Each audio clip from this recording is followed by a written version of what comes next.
నమస్తే, welcome to vibrant. నేను లావణ్య ఉట్కూరి. రాష్ట్రంలో వైరల్ జ్వరాలు దడ పుట్టిస్తున్నాయి. సీజనల్ జ్వరాలతో రోగులు ఆసుపత్రులకు క్యూ కడుతున్నారు.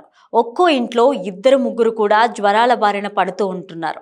అయితే జ్వరం బారిన పడినా నిన్న ఒక్కరోజే 6 ప్రాణాలు కోల్పోయారు. వైరల్ జ్వరాల వ్యాప్తి నేపథ్యంలో అప్రమత్తంగా ఉండాలని డాక్టర్లు సూచిస్తున్నారు. ఇక తెలంగాణ రాష్ట్రం అంతటా కూడా విష జ్వరాలు విజృంభిస్తున్నాయి.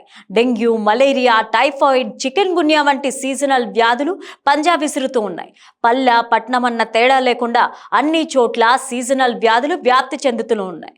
ఇక దీంతో ప్రైవేటు, ప్రభుత్వ ఆసుపత్రులకు రోగులు క్యూ కడుతున్నారని చెప్పొచ్చు. గతం కంటే ఓపీకి వచ్చే వారి సంఖ్య 2-3 రెట్లు ఎక్కువగా ఉంటుంది. ఇక వైరల్ ఫీవర్లతో రాష్ట్రంలో వేరువేరు చోట్ల ఒకే రోజు 6 మృతి చెందారు. వైరల్ జ్వరాలను బారిన పడకుండా ఎక్కువగా వెజిటబుల్ జ్యూసులు తీసుకోవాలి. వాటిలో యాంటీ ఆక్సిడెంట్స్ శరీరంలో రోగనిరోధక శక్తిని పెంచుతాయి. సులభంగా జీర్ణమయ్యే ఆరోగ్యకరమైన తేలికపాటి భోజనం తీసుకోవాలి. వీలైనంత వరకు కాచి చల్లార్చిన నీటిని తరచూ తాగాలి. వ్యక్తిగత శుభ్రత ఖచ్చితంగా పాటించాలి. వైరస్ వ్యాప్తి చెందకుండా సోషల్ డిస్టెన్సీ పాటించాలి. జలుబు ఉంటే ముందుగా పరిశుభ్రమైన శ్రద్ధ వహించాలి.